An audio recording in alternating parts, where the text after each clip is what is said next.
Tentang Idil, saya nggak tahu gimana. Apakah dia jadi tersangka juga. Sebenarnya kasus ini sudah lama sekali. Sudah ada 4 terponis terpidana. Dan saya juga sudah pernah diperiksa menjelang pilkada. Dan sekarang jadi naik lagi. Setelah saya pra peradilan dan doka itu naik ini.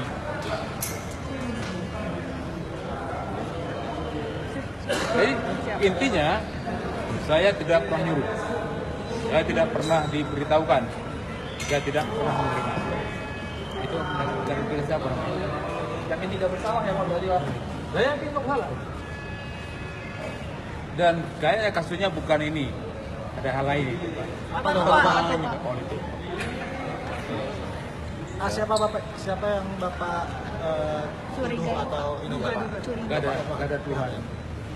Politik, karena saya bilang.